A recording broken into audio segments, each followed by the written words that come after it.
Monorail सेवा आजपासून तात्पुरत्या स्वरूपामध्ये बंद असेल। मोनोरेलमध्ये अनेकदा बिघाड झाल्याने आता हा निर्णय घेण्यात आलेला आहे।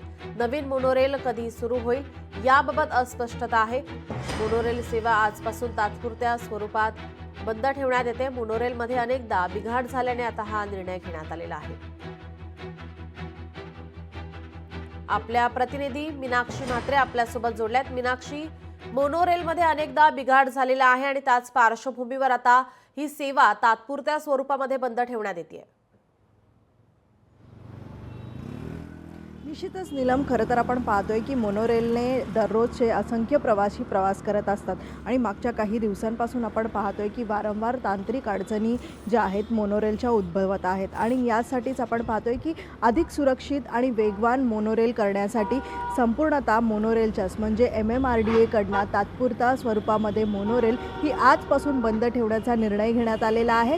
खरं तर चेंबूर आणि संपूर्णतः वडा या परिसरामध्ये मोनोरेल धावणारी याच परिसरामध्ये अनेक घटना वारंवार घडल्या होत्या। आपण पाहतोय ही मागची जरी दृश्य आपण पाहिली तर वडाळा स्थानक आहे आणि इथूनच जास्त प्रमाणामध्ये मोनोचा प्रवास आहे आणि प्रवासी देखील इथलेच जास्त आहेत, कारण जवळपास असलेले रुग्णालय जे आहेत ते सोयीस्कर जे आहेत प्रवाशांना ठरत आहे। त्यामुळे ट्रॅफिकमध्ये अडकून बसण्यापेक्षा मोनोरेलचा हा प्रवास सोयीचा वाटत होता आणि त्यामुळे असंख्य प्रवासी जे आहेत ते याच मोनोने प्रवास करत होते। खरं तर आपण पाहिलं तर मोनो रेल्वेवरील या दुर्घटना आणि अपघातांचं सत्र जे आहे ते कायम सुरू असताना 2017 मध्ये देखील मोठी आग लागली होती आणि त्यानंतर ऑगस्ट महिन्यामध्ये मोठ्या प्रमाणात घटना ज्या आहेत त्या घडल्या। त्यावेळी 500हून अधिक जे प्रवासी आहेत ते देखील मोनोरेलमध्ये फसले होते। मात्र या सगळ्या दुर्घटनांमुळे मोनोरेल प्रवाशांच्या सुरक्षेचा प्रश्न जो आहे तो ऐरणीवरती आला आहे आणि मोनोरेल सेवेबाबत नागरिकांकडून देखील नाराजी व्यक्त केली जात होती। आता मोनोरेलच्या नवीन प्रणालीसाठी आणि अत्याधुनिक कारणासाठी अधिक वेळ लागत असल्याने ही सेवा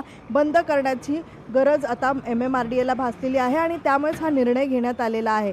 सध्या आपण पाहतोय की ही सेवा किती दिवसांसाठी बंद राहणार आहे, मोनोरेलचे पुन्हा संचालन केव्हा सुरू होणार आहे अद्याप हे निश्चित नाही आहे। पण जेव्हा मोनोरेलची सेवा पुन्हा सुरू होईल तेव्हा ही पूर्णतः सुरक्षित असेल असा दावा जो आहे तो MMRDA कडनं करण्यात आलेला आहे। त्यामुळे एकूणच आपण पाहतोय की भविष्यातील कार्यक्षमतेसाठी MMRDAने हे पूर्णतः पाऊल उचललेलं आपल्याला पाहायला मिळत आहे। नीलम जी, आपण जर पाहिलं तर प्रवाशांची संख्या जास्त आहे आणि त्याच पार्श्वभूमीवर भारतीय बनावटीची नवीन मोनोरेल सुद्धा आणण्यात आलेली आहे।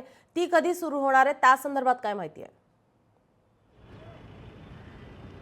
निश्चितच, कारण आत्ता सध्या ज्या असलेल्या मोनोरेलच्या ज्या गाड्या आहेत त्या परदेशी बनावटीच्या आहेत आणि आत्ता ज्या नवीन मोनोरेलच्या ज्या गाड्या येणार आहेत त्या 10 गाड्या असणार आहेत आणि त्या पूर्णतः भारतीय बनावटीच्या असणार आहेत। त्यामध्ये आपण पाहिलं तर 360 फिरणारे असे CCTV कॅमेरे आतमध्ये असतील किंवा मग व्हेंटिलेशनसाठी वेगळी व्यवस्था असणार आहे। अशा वेगवेगळ्या सुविधा ज्या आहेत त्या प्रवासादरम्यान प्रवाशांना मिळणार आहेत। त्यामुळे भारतीय बनावटीच्या आत्तापर्यंत आपण पाहतोय की 8 गाड्या ज्या आहेत त्या दाखल झालेल्या आहेत आणि लवकरच 2 गाड्या ज्या आहेत त्या देखील मुंबईत दाखल होतील। मात्र सध्या हा संपूर्णतः काल किती लागणार आहे याचा अंदाज अजून वर्तवण्यात आलेला नाही आहे किंवा याची माहिती देखील MMRDAच्या वतीने देण्यात आलेली नाही आहे। पण तात्पुरता आजपासून ही सेवा बंद होत असल्यामुळे जे मोनोरेलने प्रवास करणारे प्रवासी आहेत त्यांना आता वेगळा मार्ग निवडावा लागणार आहे। पर्यायी व्यवस्था किंवा पर्यायी मार्ग जो आहे तो त्यांना आता निवडायला लागणार आहे आणि त्याच दरम्यान आपण पाहतोय की या प्रवाशांचे खरंच हाल होतात की नाही हे देखील पाहणं महत्त्वाचं राहणार आहे। लोकशाही मराठी ऐका, पहा, जागरूक रहा।